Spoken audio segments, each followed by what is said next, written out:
स्टेशनला कुठलीच कारवाई होत नसल्याने ठेवीदार तसेच सेव्हिंग अकाउंटमध्ये पैसे असलेले हजारो गुंतवणूकदार अडचणीत आलेत। यामुळे आज बालमटाकळी येथील सामाजिक कार्यकर्ते मधुकर पाटेकर यांनी बालमटाकळी ते बोधेगाव अर्धनग्न अवस्थेत बोधेगाव पोलीस चौकीपर्यंत आंदोलन केले। तातडीने संत भगवान बाबा मल्टीस्टेट कोऑपरेटिव्ह क्रेडिट सोसायटीमधील कोट्यावधींच्या गैरव्यवहार प्रकरणी त्या बँकेचे चेअरमन, व्हाईस चेअरमन, सहसंचालक मंडळावर कारवाई करावी, अन्यथा याहीपेक्षा तीव्र स्वरूपाचे आंदोलन केले जाईल असे जाहीर केले। विशेष म्हणजे या कोऑपरेटिव्ह संस्थेचे उद्घाटन भगवानगडाचे महंत नामदेव शास्त्री यांच्या हस्ते झाले होते। तेव्हा त्यांनी चेअरमन आणि संचालक मंडळाला स्पष्ट सांगितले होते की या संस्थेला आपण संत भगवान बाबांचे नाव दिलेले आहे, त्यामुळे ठेवीदारांची हित जोपासा, कुठलाही गैरप्रकार करू नका। मागील 1 महिन्यांपासून चेअरमन, व्हाईस चेअरमनसह काही संचालक फरार आहेत। सर्व शाखा बंद आहेत। कर्मचारी ज्याने ठेवी या आणल्या होत्या त्यांच्यावरही दबाव वाढत आहे। त्यामुळे बारगजे नावाच्या कर्मचाऱ्याला नुकताच तीव्र स्वरूपाचा हृदयविकाराचा झटका आला असून बीडमधील रुग्णालयात तो दाखल आहे। अनेकांची ठेव 3 ते 4 वर्षांपासून मागणी करूनही मिळत नाही। संस्थेची आणखीनही प्रॉपर्टी आहे, परंतु ती विकण्याची संचालक मंडळाची मानसिकता नाही। त्यामुळे अनेकांचे हॉस्पिटलमध्ये ऑपरेशन थांबले आहे, काहींचे लग्न थांबले आहे। आधी शेअर मार्केटमुळे संपलेला हा परिसर संत भगवान बाबा मल्टीस्टेट कोऑपरेटिव्ह संस्थेच्या चुकीच्या धोरणांमुळे तसेच पोलीस प्रशासनाच्या नाकर्तेपणामुळे पूर्णपणे संपून गेलाय। मागील 7 महिन्यांपासून या संस्थेवर शेवगाव पोलीस स्टेशनमध्ये कारवाई होत नाही, तसेच श्रीरामपूर पोलीस स्टेशनला गुन्हा दाखल झाला, थातूरमातूर कारवाई झाली, आरोपी पकडले जात नाही।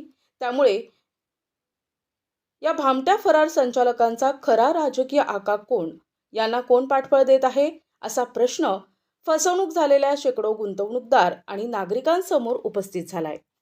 तडजोडी केल्यासारख्या वाटतात।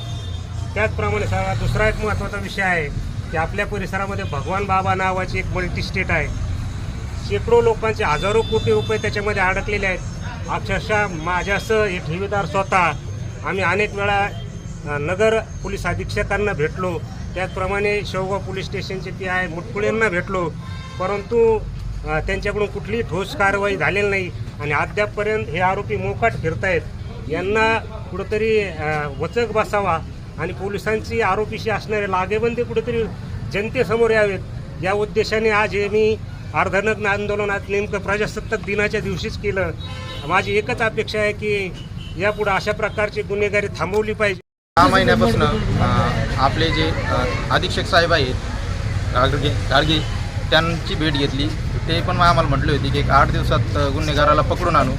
उलट त्यांनी गुन्हेगाराला, आम्हाला तर असं वाटतं गुन्हेगाराला मदत करून पळण्यासाठी त्यांची मदत केलेलं असं माझं म्हणणं आहे की बा आम्ही 6 महिन्यापासून पोलीस स्टेशनला चक्रा मारतोय, आमची कुठलीही दखल न घेता श्रीरामपूर पोलीस स्टेशननी ती दखल घेतली आणि जी संस्था आहे ती शेवगाव पोलीस स्टेशनच्या अंडर येते।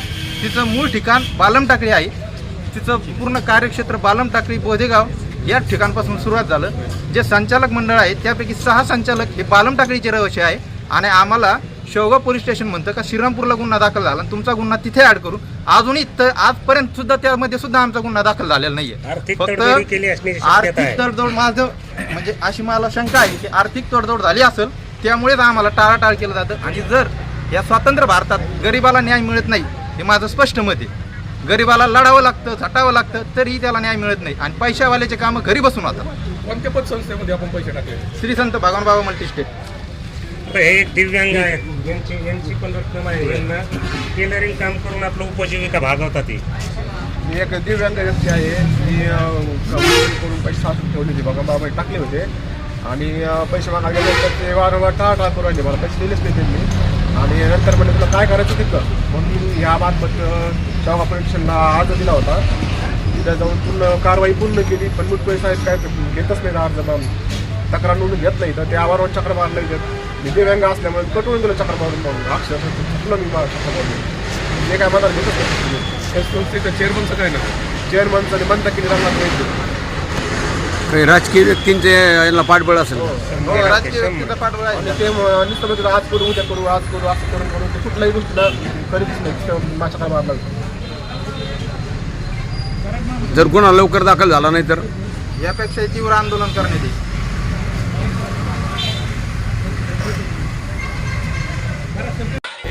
सुगंधित सुवासिक अत्तराची दळवळ, भरपूर व्हरायटीज आणि क्वालिटीचे अत्तर जे करतील आपणास मंत्रमुग्ध. आपल्याकडे सर्व ब्रँड क्वालिटीचे अत्तर मिळतील, जसे उद, मुश्क, ग्रीन अजमेरी, बकूड, CR7 आणि रुबाब, मुखल्लत, अरमान, आइसबर्ग.